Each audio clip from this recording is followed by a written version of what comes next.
So what I've done is, I guess quite a few of you are flirting with entrepreneurship. So we'll talk about that topic. Some of you, I bet, are clear that in the next 1 or 2 years you will become an entrepreneur.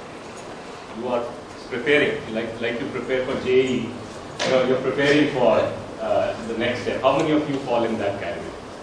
Alright, so I see a few hands go up. So we'll talk about that a little bit today. And then I'm sure some of you are already an entrepreneur, but haven't yet gone out and raised any funding. Does anybody fall in that category? Alright. And is anybody who's got market traction and is actually looking for funding? Nobody can, right? So we can skip the last section.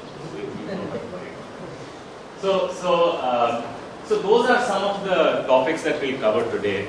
We'll keep it as interactive. My suggestion is stop me wherever you go. So let's not make it, very formal. Make it as informal as possible. I'm not kidding you. I really am here to learn from you, and I do find that I end up walking away learning probably as much as giving that I may do, which doesn't say much for what I give, but nevertheless it's very, very useful. Where am I coming from?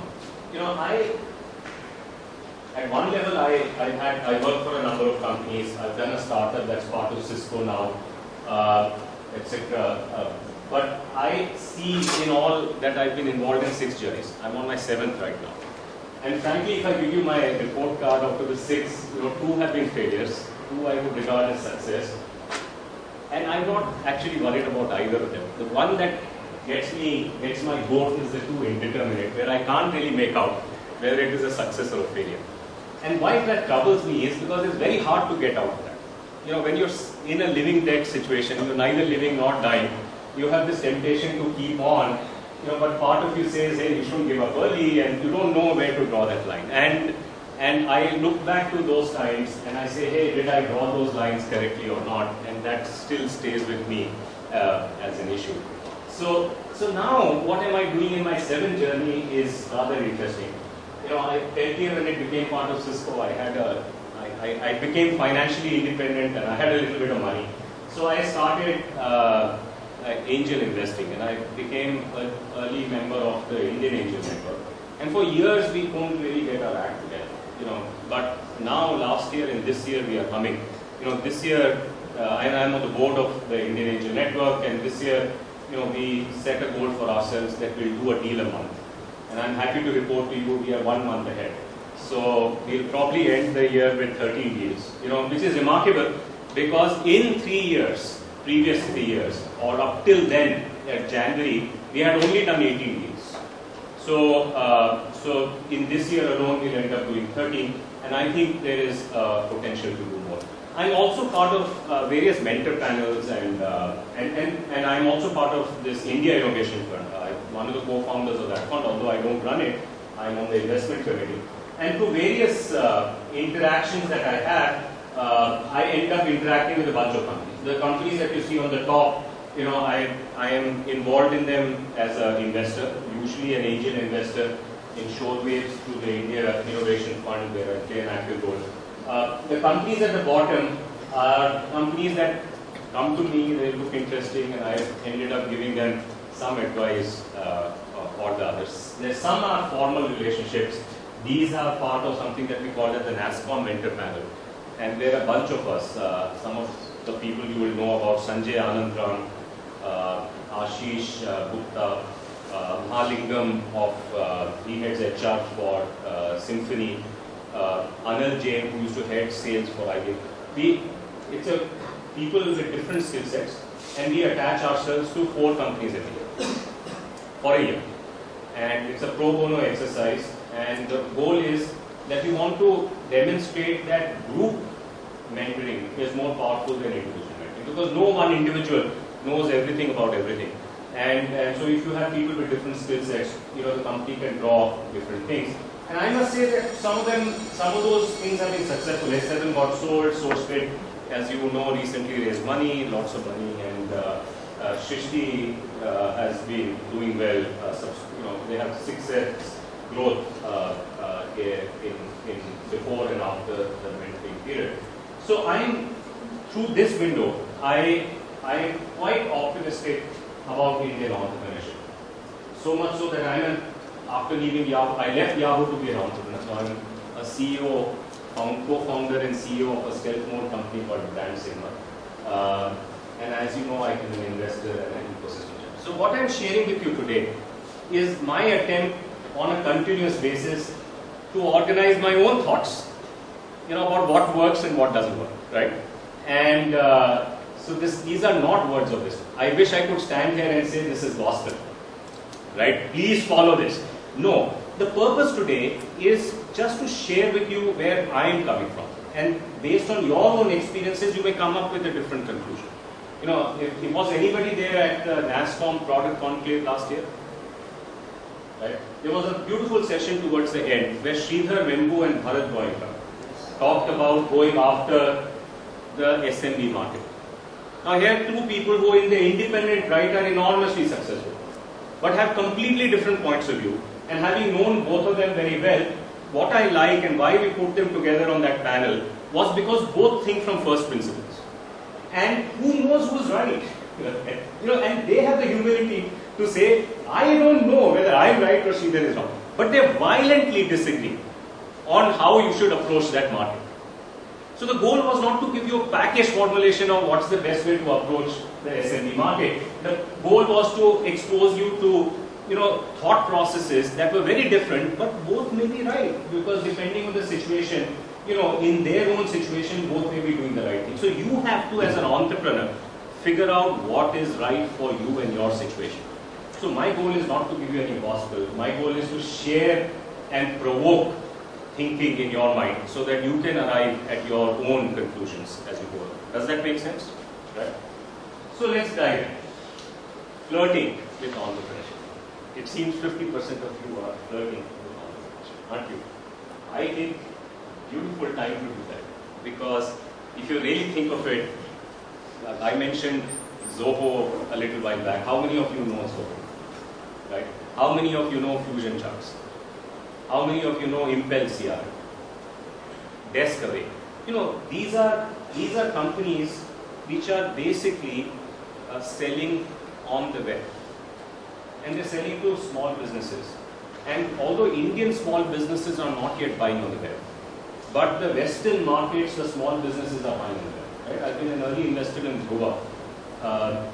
Dhruva never intended to sell to the US market. It was actually a for India play. And that's how it worked actually quite well initially for India. Then they had a good product, they started getting pings from people in the US and started, in response to those pings, selling on the website. And one day they got an inquiry from NASA, which without ever traveling to the US, they ended up making a $800,000 sale.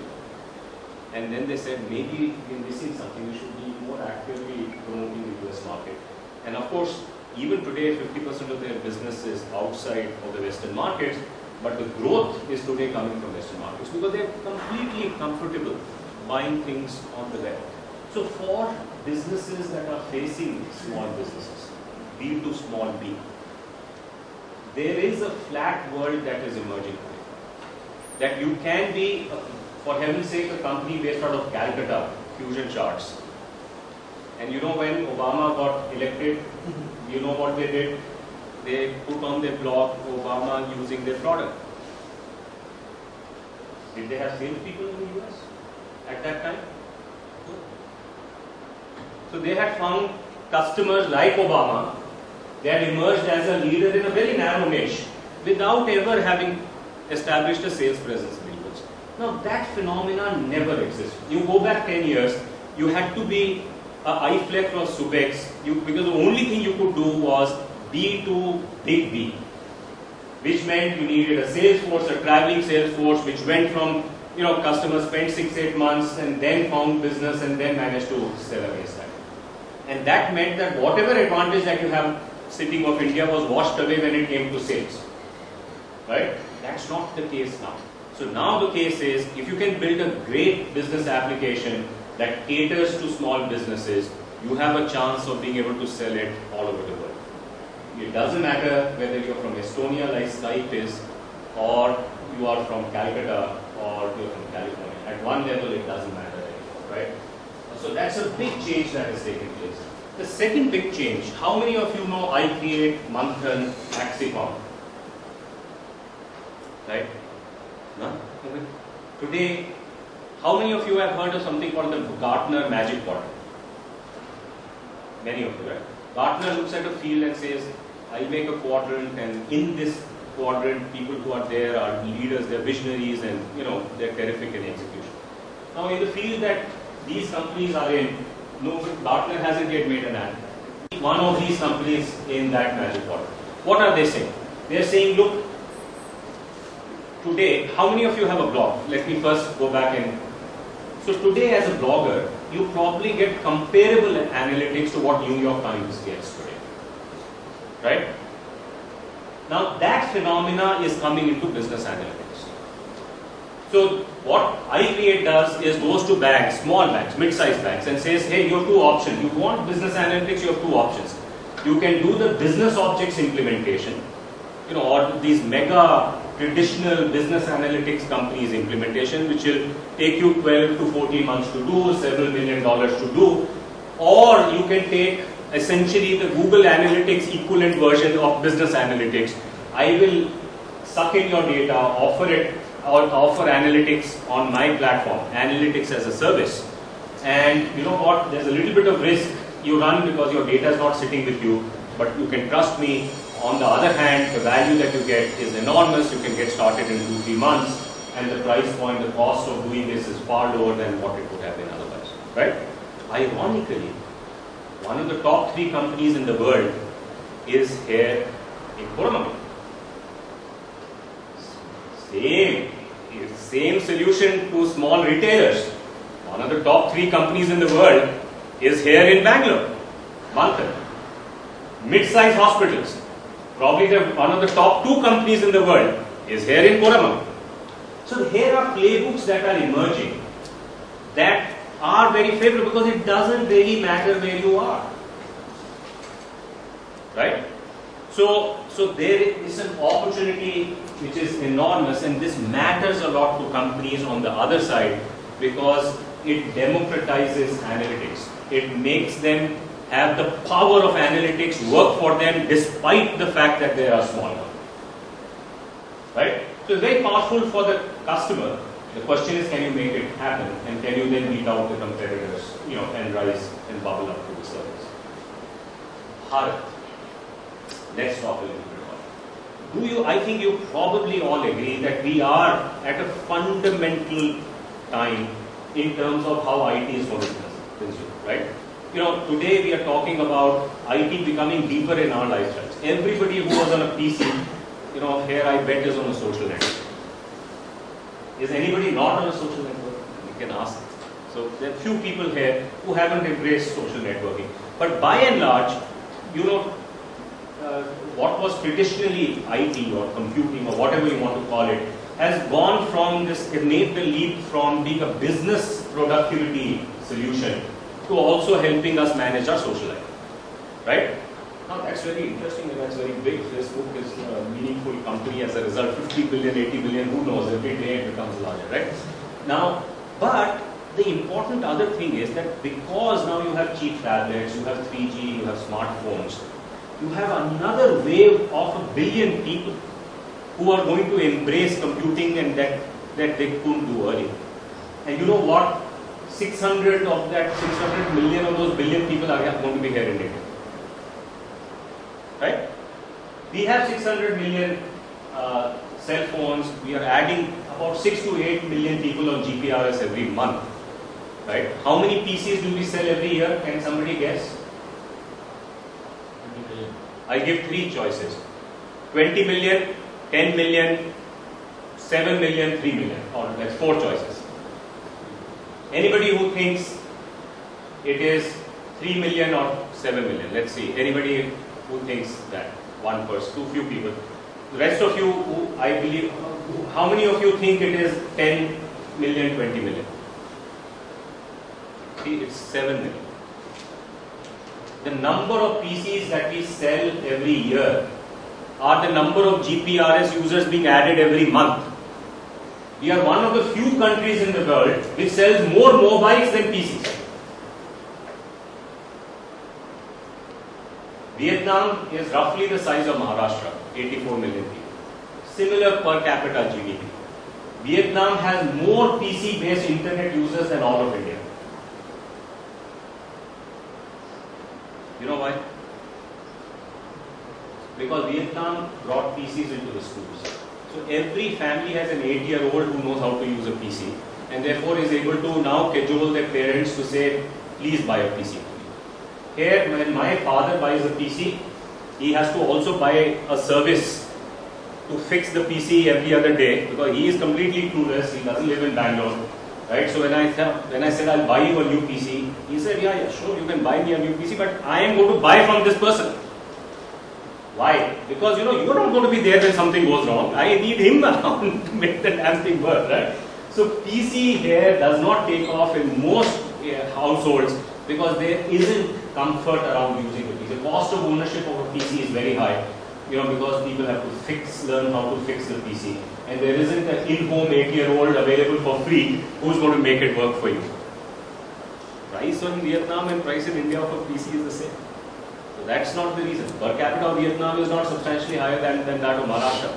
That's not the reason. That is the reason, right? So PC ownership is not going to change dramatically.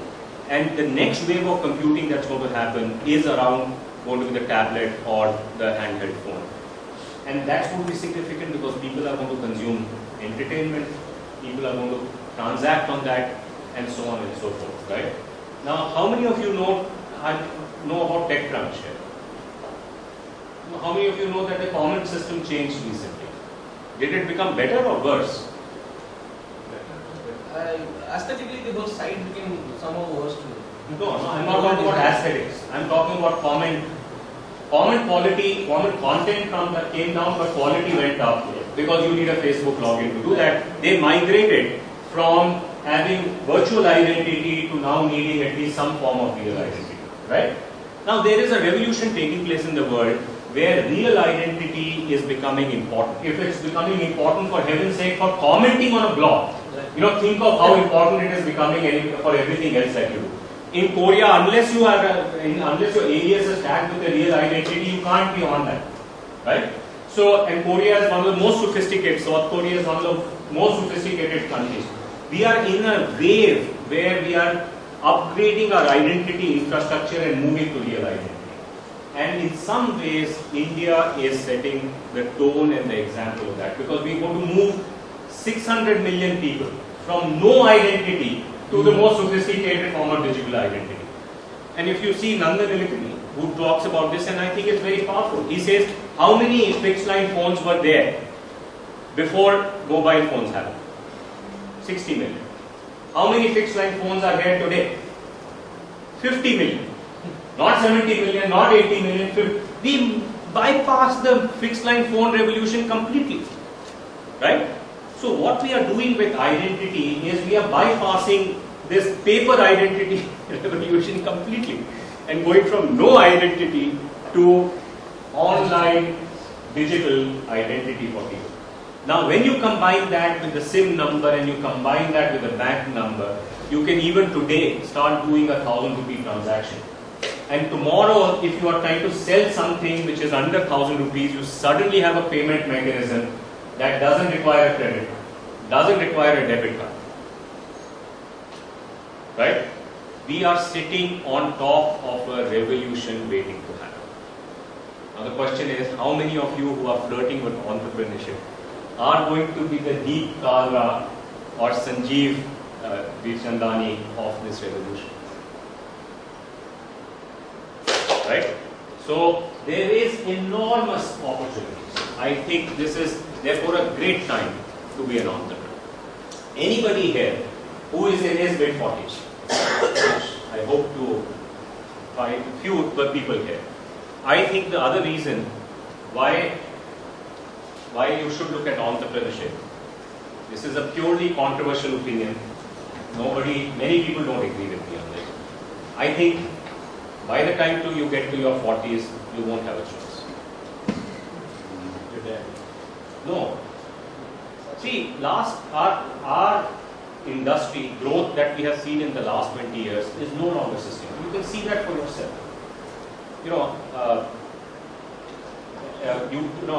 Infosys, Wipro haven't added a net headcount in Bangalore for 2 years. Right?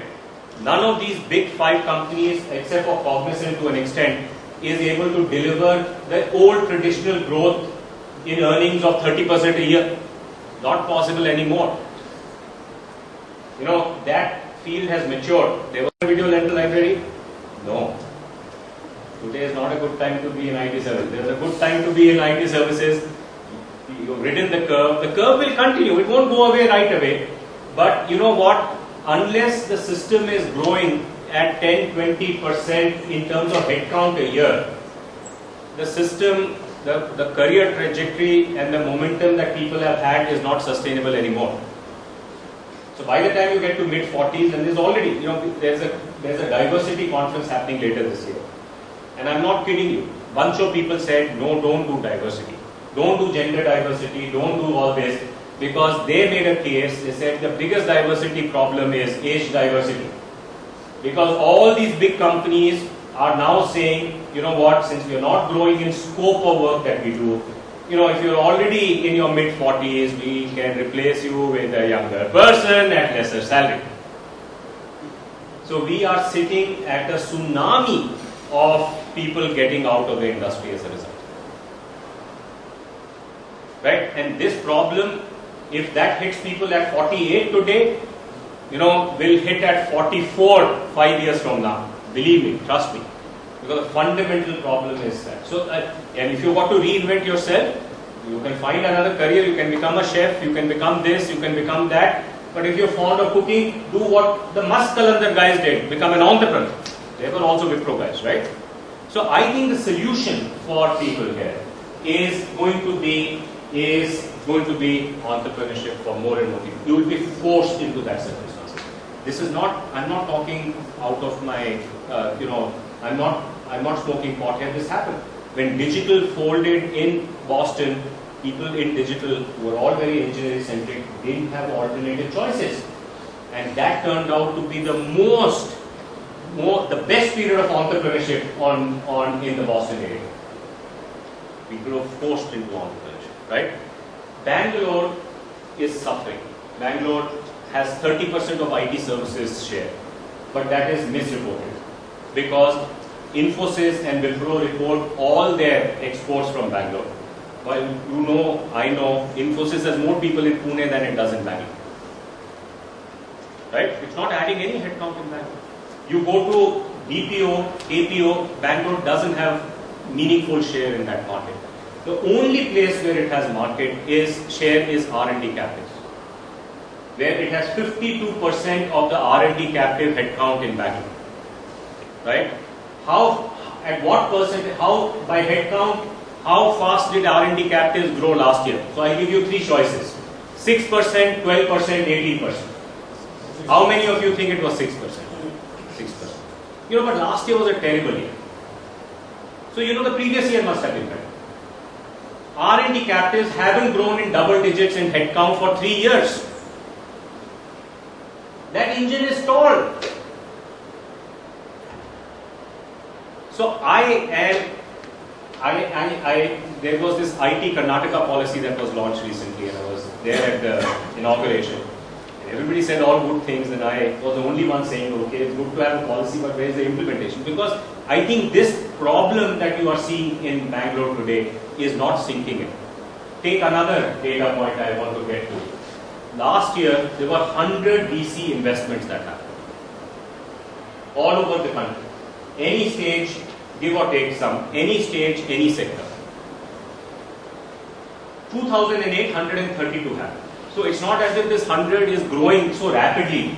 We have yet to go back and touch the 208 number, right?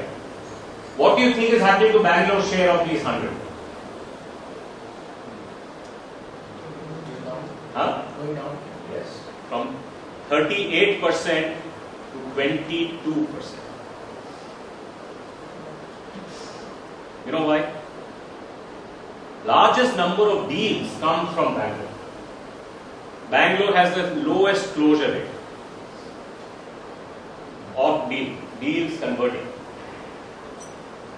Because, and I'll come to this a little later, because we don't have enough arranged marriages happening. I'm telling you, go to that thought, challenge me on this, I'll come back to this in a minute. But I want to make a different point. The point I want to make is that out of the 100 deals that happen, about 40 or 50 are early stage deals. Right? As I said, Indian Angel Network will this year do about 12-13 deals. Mumbai Angels has slowed down, this year will do about 6 deals. You add Hyderabad Angels, you add individual angels, everybody put together, other than these two networks, at best may do 30 deals, including individual deals that people make, right? So 50 angel deals, about 40 or 50 VC early stage deals. There are 100 deals that are happening. So if you're turning an entrepreneur and looking for funding, you've got to be one of those.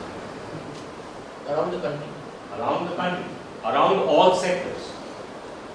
That includes restaurant deals, it includes movie deals, it includes any angel deals. So you know there is a JE phenomenon here. Right? You get it? There are few seats, many aspirants. Now I hope it becomes 1,000. I hope it becomes 10,000 because frankly in my mind, you know, India's future cannot change with only 100 early stage deals to happen. Right? And part of my involvement with the NASSCOM product conclave is to try and fix this problem. But who knows when it's going to get fixed? It's not going to get fixed tomorrow, right? But that is something you've got to be cognizant of as you go forward. Please. In these deals, the seed deals, are you also counting the incubators, Morpheus, iAccelerator stuff? No, I'm not. They are separate. Yeah. So Morpheus has done, for example, total of 38. Yes. And they have done really about 5 Yes, lakhs, they are 6 lakhs. But you know, Morpheus is as a finishing school so that you can go and raise money, right? And out of the Morpheus 38 deals, you know, I think if I remember right, some 13 have got funded. But those 13 are included. But those 38 are not, right? So, but that's a very good question that you're talking about. This is a cap that you have put in that. No. There's a bad number. I'm not defending this number. I think it's, as a nation, it's a shame that it's only such a small number. You know, and I think it's a national problem because if you don't fix this number, you know, India's future depends on entrepreneurs. It doesn't depend on Tatas and Birlas doing that, right? It depends on entrepreneurs. And if we can't fund the entrepreneurs, we're not going to realize the future that we're talking about, right? So this is a problem, but you should know about the problem. So here I told you why you should be an entrepreneur, why you should be. Here I'm scaling you. What makes it difficult to be an entrepreneur, right? But you should have the overall picture, and therefore I think you must prepare. So if you're flirting with entrepreneurship today, I want you to take home one message. And this is something which is clear to you, that if you have to run a marathon tomorrow, you know, Mangalore Marathon, and you are not a marathon runner, you know you got to spend a year preparing, right? If you're going to sit for JE or if you're going to sit for GMAT, or you know you need a year or two to prepare. Entrepreneurship, if you're flirting with entrepreneurship, don't think it will happen by magic. Invest time and effort to prepare. Right? And I'm preaching to the choir because you're already here. But go and tell your friends who are not here, or who are not here in sessions like this, because they should be preparing. And then I've written just my favorite books that I think form the 5 books that you should read. But again, this is, you know, there are lots of other good books. Getting to Plan B is available as a local edition here. It was one of the first entrepreneur books that got co-published in India at the Indian price, and that is good. How many of you have heard of Lean Startup? Has anybody? Yeah, Eric Rice, Steve Blank, the other champions like Guy Kawasaki, Samanna Mitra and all. You can read lots of blogs. Eric Rice will be here for the November NASSCOM product conclave. First visit to India, and we hope to turn this into a regular visit, and we partner with, you know, Head Start and others to make this a kind of a continuous process as we go along. Selling is our weakest thing. You remember I talked about why Bangalore is hurting? Bangalore is hurting because of selling, and I'll come back to this a little later. Please learn as much about selling as you can. You know, there are people here doing workshops, particularly. There are some people who are good. Mukund Mohan, if some of you know that, I would even encourage Head Start to bring him back as a speaker. there's some people who are trying to impart this knowledge to a broader audience. Learn as much as you can about selling.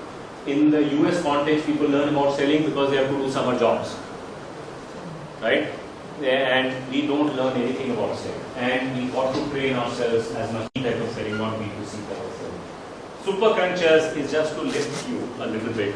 It's about analytics, and how about heuristics and analytics are striking a new so very fascinating, delightful book. So those are the kind of things that it may be good to focus on. Yeah, I'm sorry. The last one is India's new capitalist.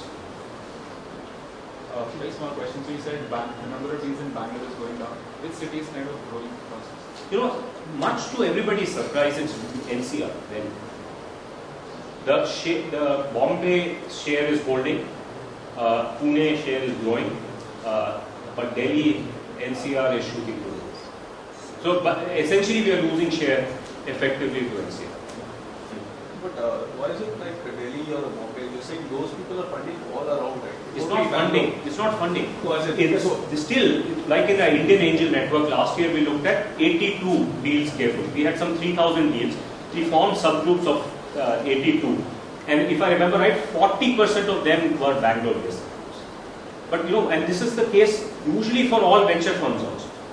And you have great venture funds in Bangalore. Bangalore is not short of money. You have early stage money, you have inventors, you have Axel, you have Helion, you have IDG Ventures. So Bangalore-based investors are not investing in Bangalore-based businesses. What I'm trying to tell you, it's not money. There's a deeper problem, and that deeper problem is to do with teams. And I'll come to that in my next slide. What I wanted to know was my understanding would be there will be a lot of entrepreneurs coming up from small, as in a tier 2 city or a tier 3 city as well. They are suffering because they don't get the attention of the funders, right? But that's not a problem in Bangalore. That's not a problem in Delhi. That's not a problem in. So if you really have an idea, I saw a few hands go up. If they're very diligent about it, there's no reason why they won't be able to hit and meet 5 or 6 or 7 investors, right? In Bangalore alone. So that's not the problem. The problem is, so let's talk about this, because since I piqued everybody's curiosity as to what is happening. So the talk here is that this is a completely silly talk, right? So forgive me, I'm being purposely provocative. The joke going around is that we got to get 1,000 Gujaratis imported into Bangalore. We have 102,000 people in R&D captives. We are seeing huge trend of people leaving R&D captives to become entrepreneurs. High quality entrepreneurs. If you go back a slide, 2 of my investments, this is actually still in stealth mode, XTI guys who have set up a Silicon IP venture. Again, ex-captive Viavia Labs. We just invested $1 million in that company, one of our recent angel networking. So there's enormous amount of people coming out, but the problem is that they don't have the business side. So now, if 1% of those 102,000 people turn entrepreneurs over the next 3 years, we don't have 1,000 business people in value. On the other hand, what we are finding is that in deals, the technology companies that has a technologist but comes from a business family is outperforming others. And how many of you have heard of Orange State? Suresh, technologist, but the family, he's the first guy who took this route of becoming a technologist, but the rest of the family is a business family. Now that's seeping through into his thinking and, is turning into a business. Hyderabad, EMO 2, same story. Right? So the real issue that is missing in Bangalore teams is inability to form complete teams. The husband is there, the wife is not there, or vice versa.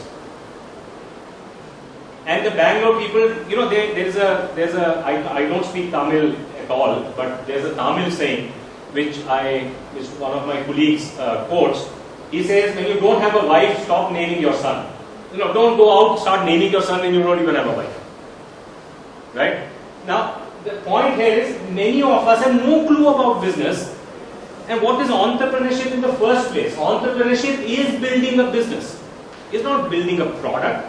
If you want to build a product, stay with a big company. If you want to build technology, stay with another company. But if you're an entrepreneur, there's only one thing that you are doing, which is building a business. That's all that you are doing. And if you've not invested time and effort to learn how to build a business, and if you've not partnered with people who know something about building a business, don't waste your and other people's time. But is that a learnable skill? It is.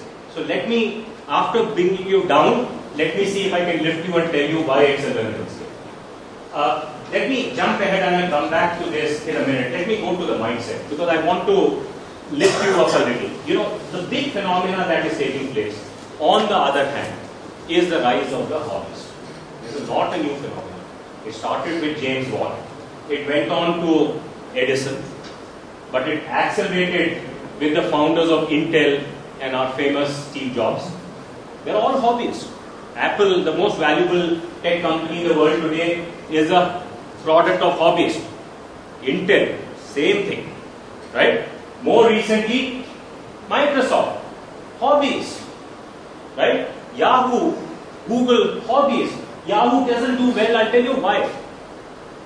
Because these Jerry Yang and Philo think they've already made it. They never started to build a damn business, you know that, right?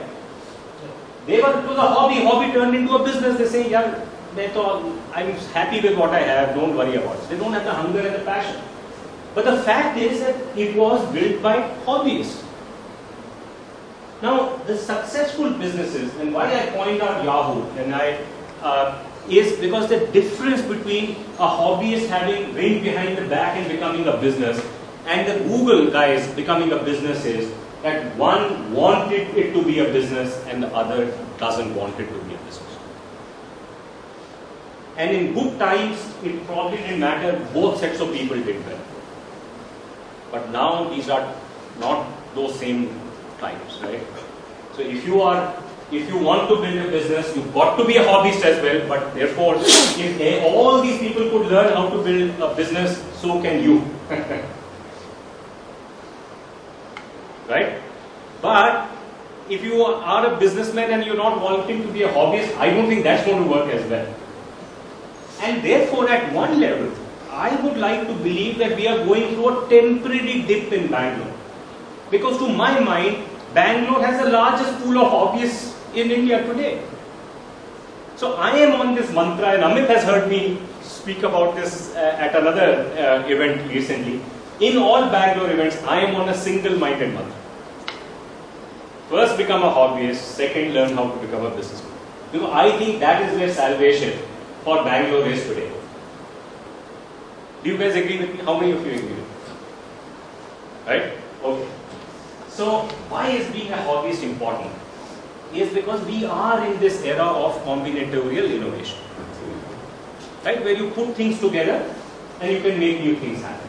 And you're beginning to see dramatic stuff happen.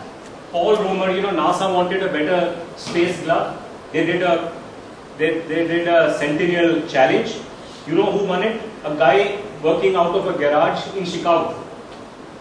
Now, of course, he's become the prime contractor. In April, finally, he first won the competition, then set up a company. NASA has now given him the formal contract to make gloves in the future. So he's become a successful business, hobbyist turned business, right? Now, Yahoo, of course, and many of the Silicon Valley companies are founded on that principle. P&G was a company that created this, incentive, which is, they call it, instead of R&D, called connect and develop, right? Which is draw in ideas of their suppliers and other players and build products around that. But look at first Spirit rover, which outperformed. Everybody knows this. It outperformed any other rover that's been there, right? It was built with a hobbyist mindset for less than $100 million. Our Chandrayaan, how much did it cost?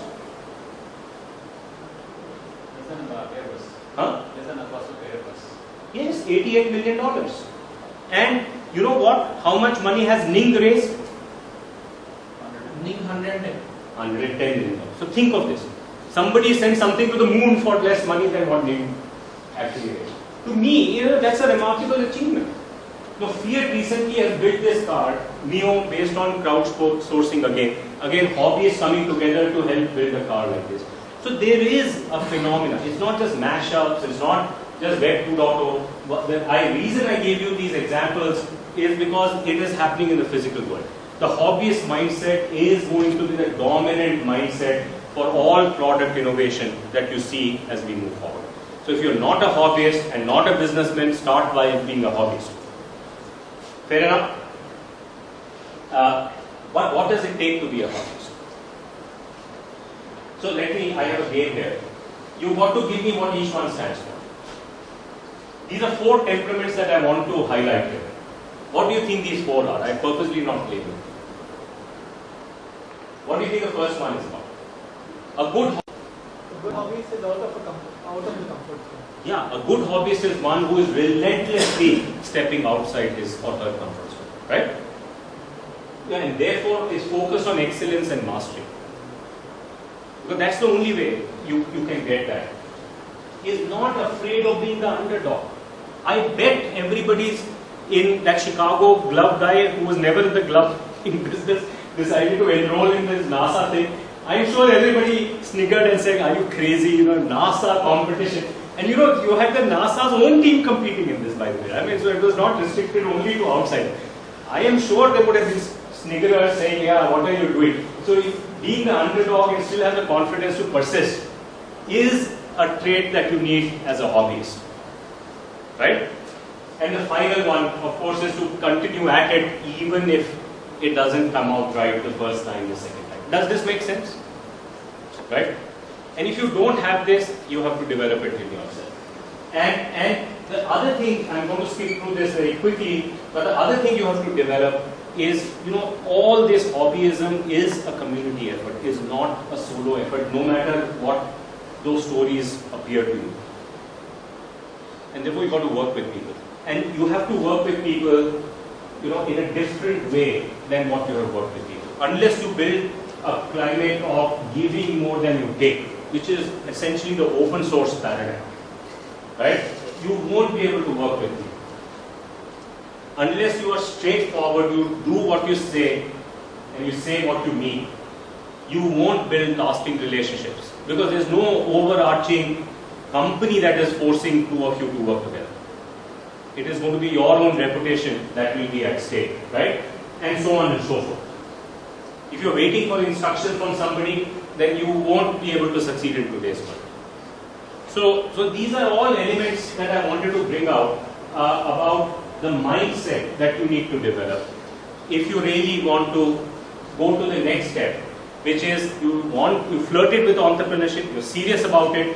What does building a trousseau mean? Does anybody know that? I'm a girl, I've decided to get married.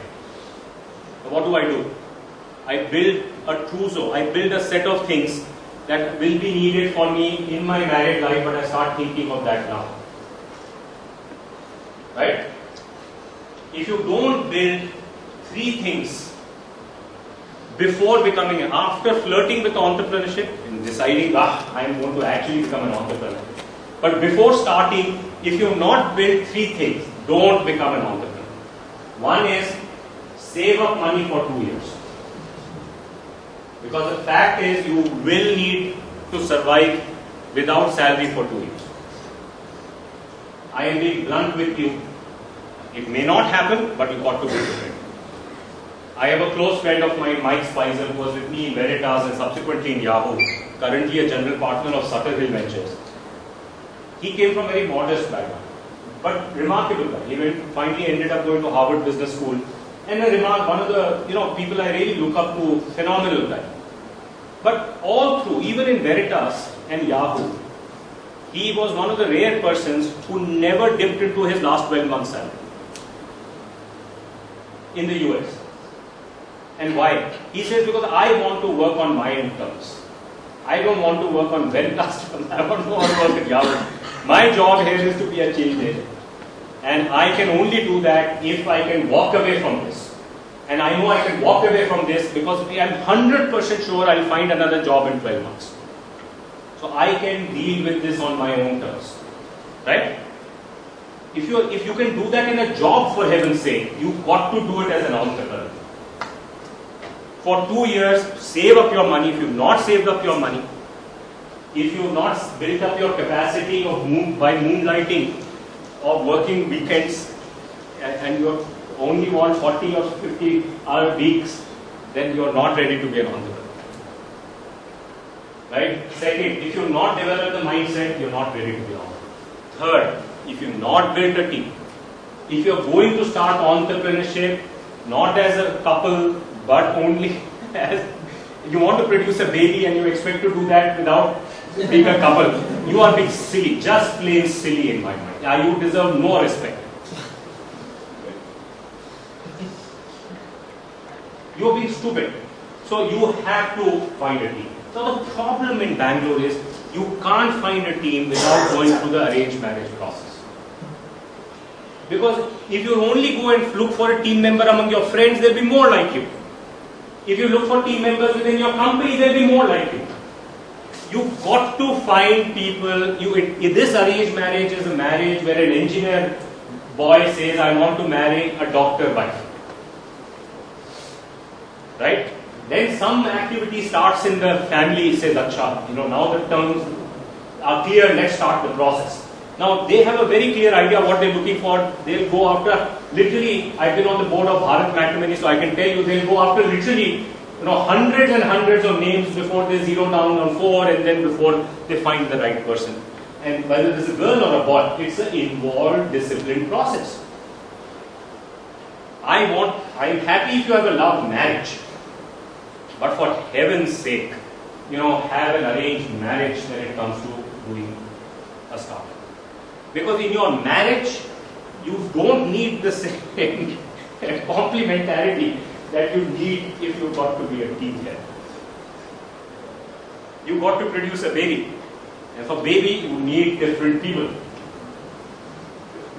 So once you know who you are, find somebody different from you. Right? And if these conditions are not met, don't go to the next stage. Yeah. So this saving up for 2 years, it might take 10 years to do that. Then take 10 years, so be it. That's what it is. Don't have such high EMI, right? Reduce your spend. Don't watch so many movies. No, do what it takes. This is a reality that you're looking at.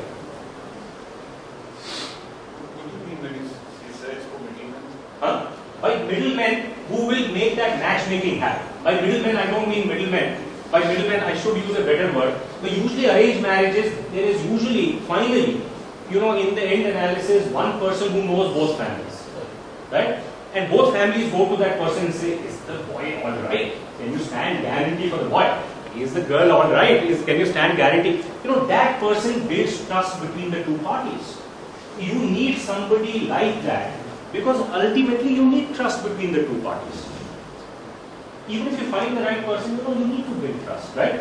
So you've got to find these people who can sit in the middle, at least in the first year or so, and help build the trust.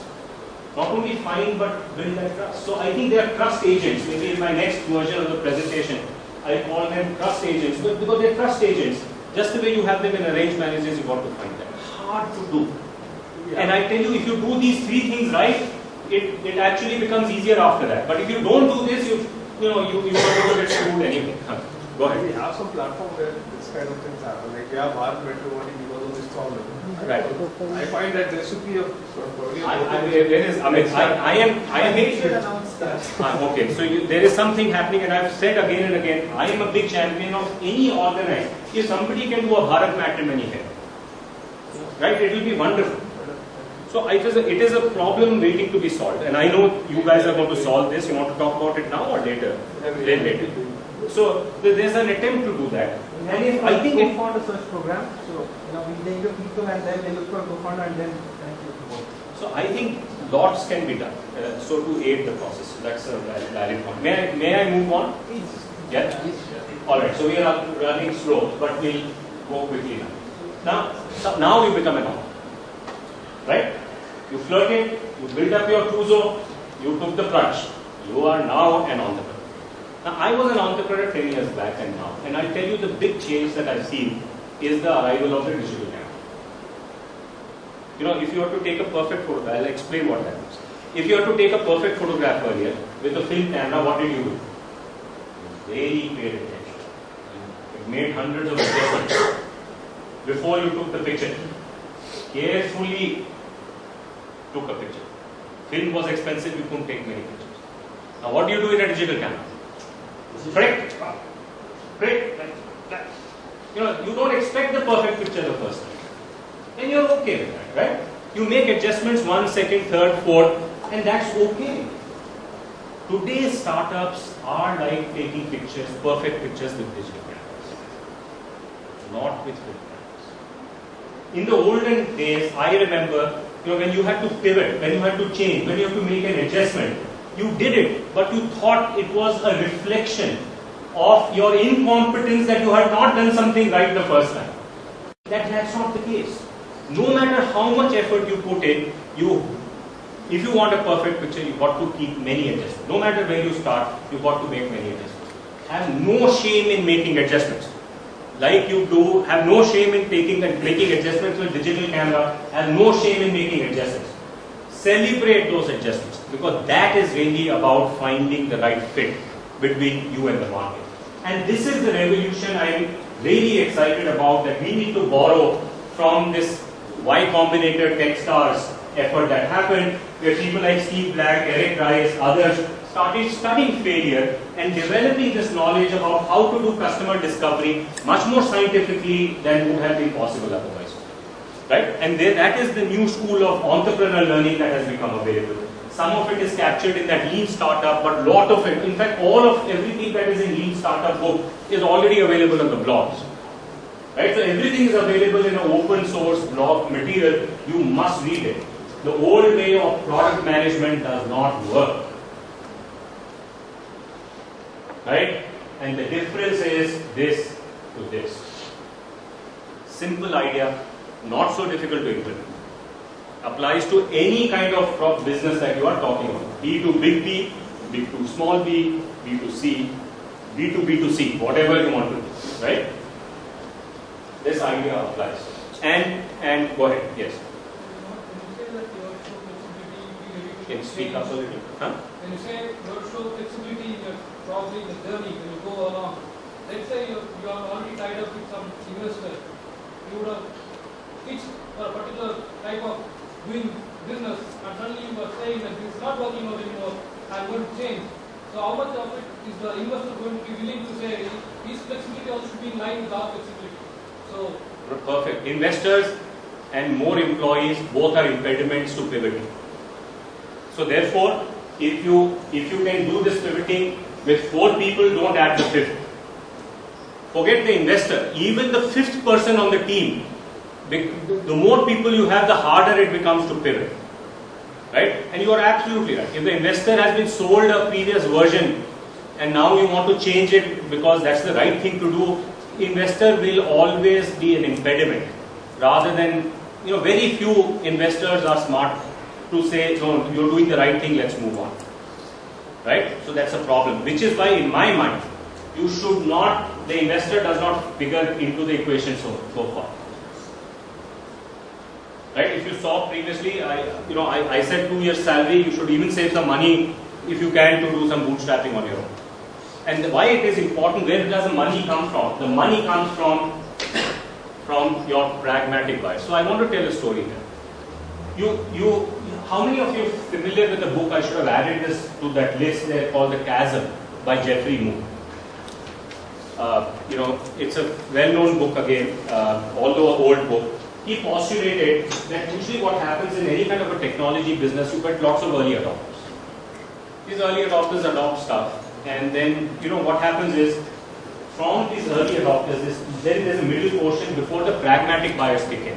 The pragmatic buyers are the buyers who actually are the ones who would want to drive this market forward. And they take some time to kick in. And there's a chasm in the middle.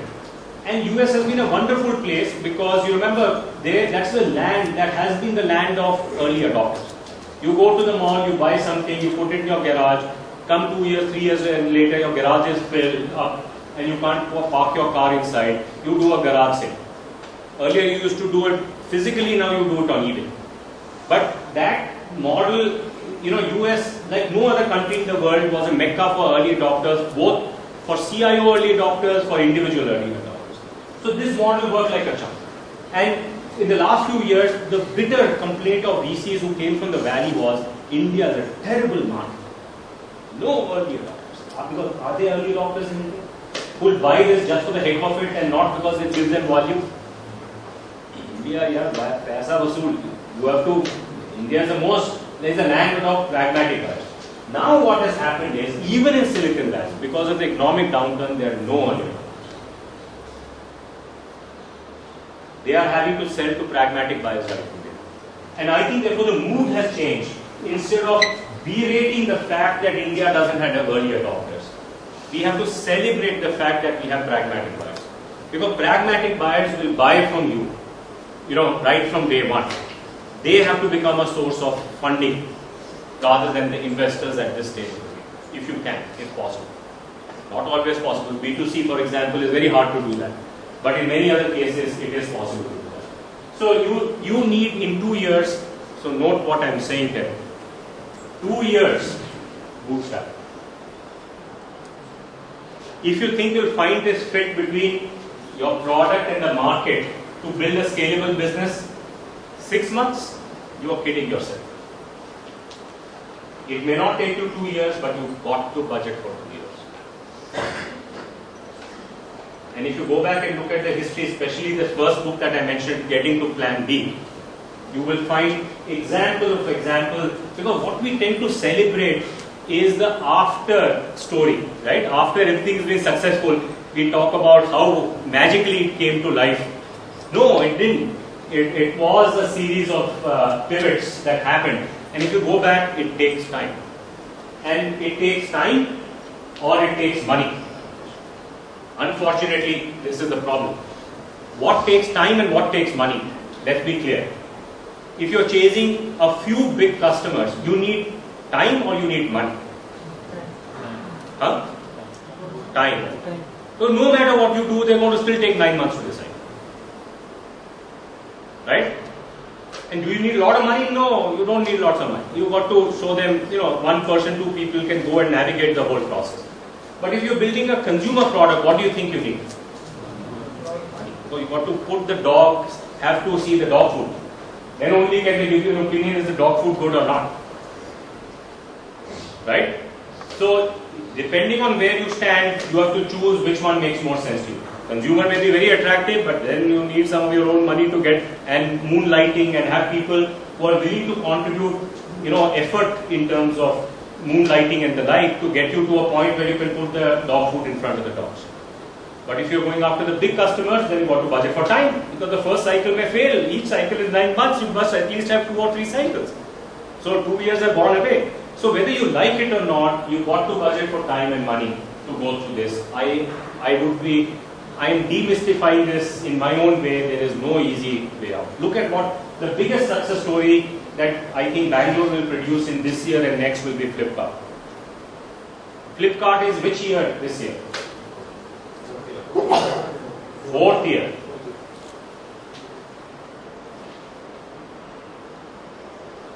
Right? So it takes time. It takes time. It doesn't happen overnight. Right?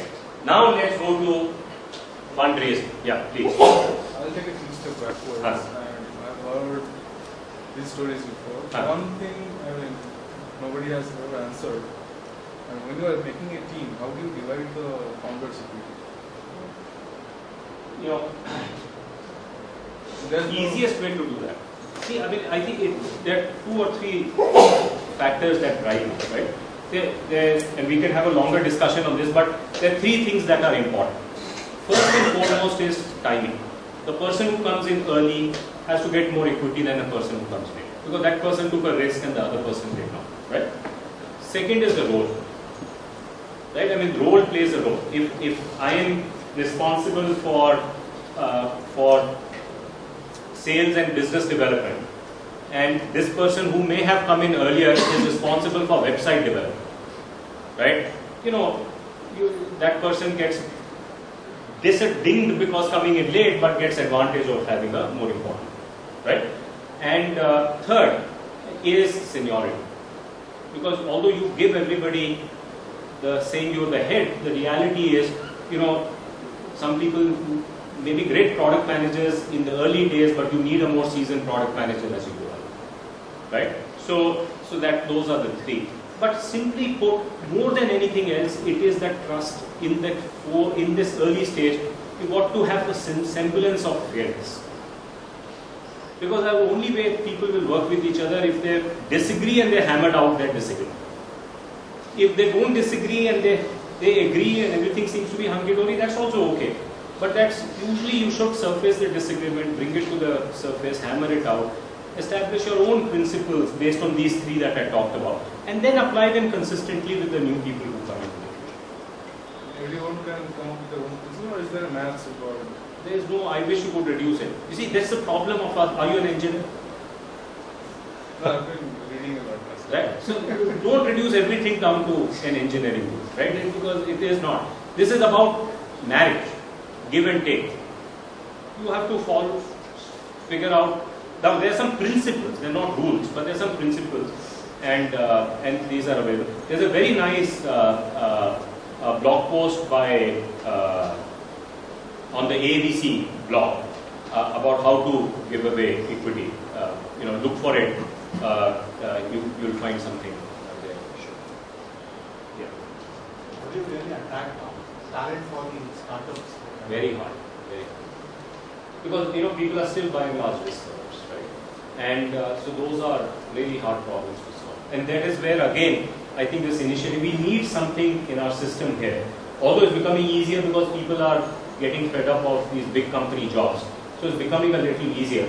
See, the other thing you can do is try and buy. Look for people who are willing to do this in addition to their current job, so that they can come to know you, your business, you know, and this try and buy arrangement works well on both sides, and then turn them over into regular employees. Can I add? Yes. So as we work with people, even in our own companies, we get to see these sparks of people who are special, different DNA. Right. And they are the ones who don't like this big company job, don't like that culture. Right. They would like to explore a startup. Right. But there are very few of them. That's our problem, right? I mean, startups have a challenge in hiring smart people. You know, and that's the problem, right? I mean, because oxygen gets sucked away by bigger companies because they offer bigger salaries. It's near term. You know, there's a certain brand value of working for a big company, and all of that unfortunately interferes. So it's a challenge. There's no easy answer to that. I'm not here to make anything easier, honestly. I'm afraid I have to admit that. But how to deal with it? We'll make him the VC. How about that? Huh? I'll be the entrepreneur. He'll be the VC. He doesn't know what he's in for, right? So, and let us say those of you sitting on the front row are the LPs. You know what LPs are? LPs are the people who have given the money, right? So now I came to you. I came to you and I said, please give me $1 million. You like my business plan. You gave me $1 million, right?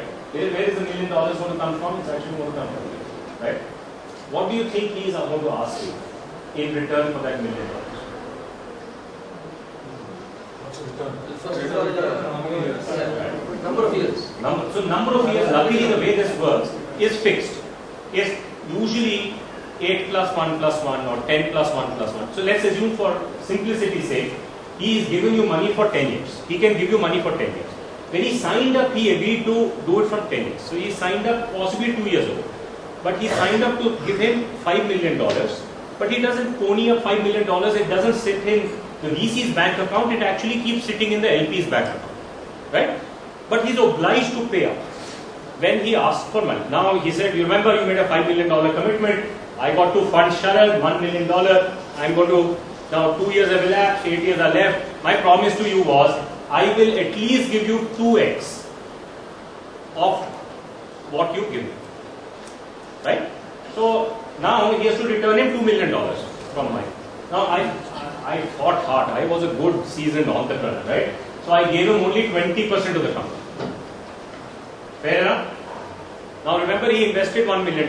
He's got to get in 6-7 years. He needs a buffer because if he doesn't return the money, this guy will never ever invest in him again. If he can't raise another fund, what do you think will happen to him? He'll be unemployed. The worst unemployed person in the world is a VC.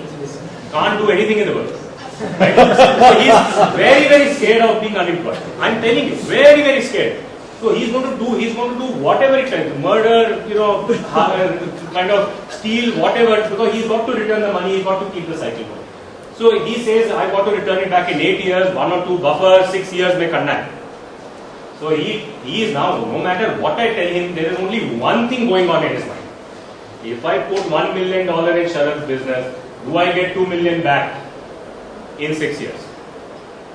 I am going, he is only saying, $2 million milega ke nahi milega. That's all that he is caring about. No, it's actually worse. He knows when he invested in my business and his business and in his business, he knows from other people's, his own experience that 2 of the 3 will go bust. So he's actually asking a different question.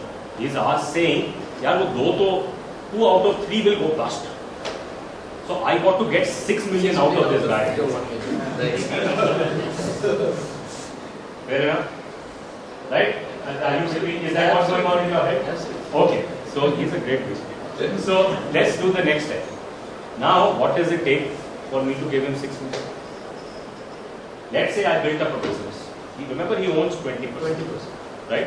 So my market cap after 6 years has to be how much for him to get his 6 million? 30 million. So he's really asking a question, will my market cap in 6 years be 30 million? Right? Minimum, that's the minimum thing. Now, if I'm a services business, what revenue do I need to get a market cap of 30 million on that year 6? Assuming it's 1.5, you're looking at least 20 to 25 million revenue.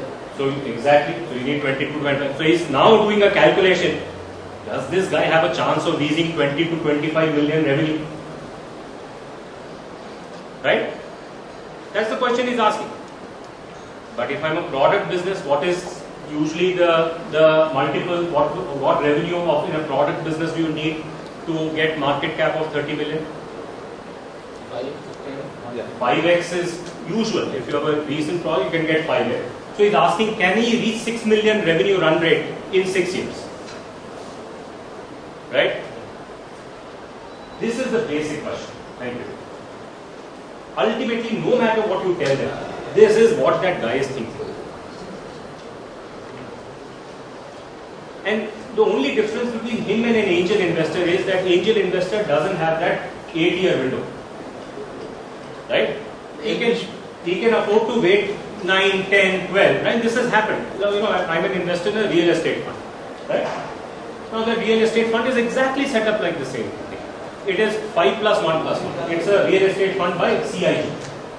They tell you where they've invested. I'm an LP there, right? So they've told me where they've invested. They've invested in some property in Chennai which is depressed. I would love for them to not exit that and return my money. But the SEBI requirements are the guy has to do it. So what happens? He makes a distress sale. Have you heard of Goldman Sachs buying into Tejas? You know what that was? That clock ended, distress sale, VC had to exit. VC doesn't like to do that because now Tejas Goldman Networks? Sachs knows he has them by the balls. Tejas Network? Tejas Networks, right? Oh. Now it's not Tejas' fault, but the VC's fault. He miscalculated. So VC is very scared of that 6-year window. He has to reach that 6x return.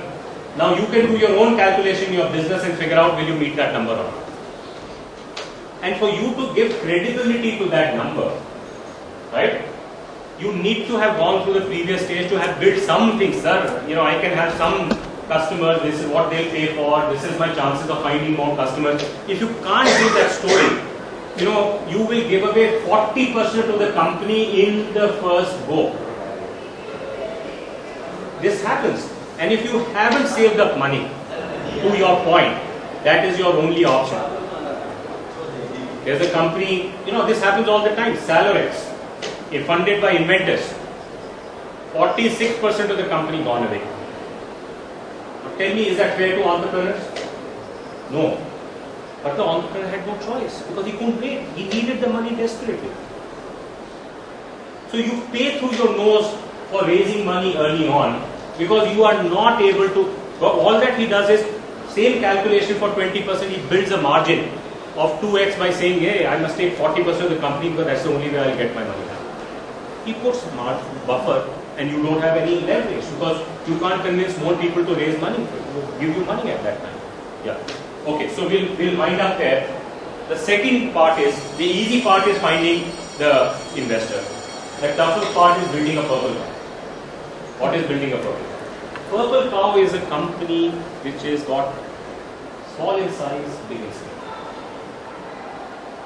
So once you get the business going, whether it's 4 or 5 people, it's your culture that drives it. Now you got the money, you got to build forward, and you don't build a small company big in spirit, you are not fully utilizing the power of your business. Right? You've got to do that. It's very hard to do. Very hard to do. You must think about it at that stage. What will it take to do that? And I have personal enormous respect for big companies who have managed to do this despite the fact they are big companies. I think Google has that.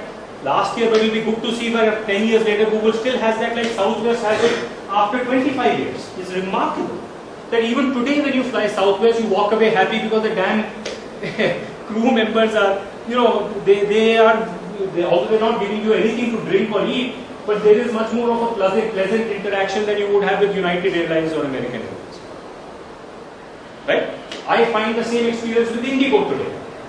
I would rather fly Indigo than any other airline. Because it gets there on time, the basics are done right, there is a spirit that you can sense in that company today that works and is very, very powerful for a small company. You've got to build that. That takes 3 things to build.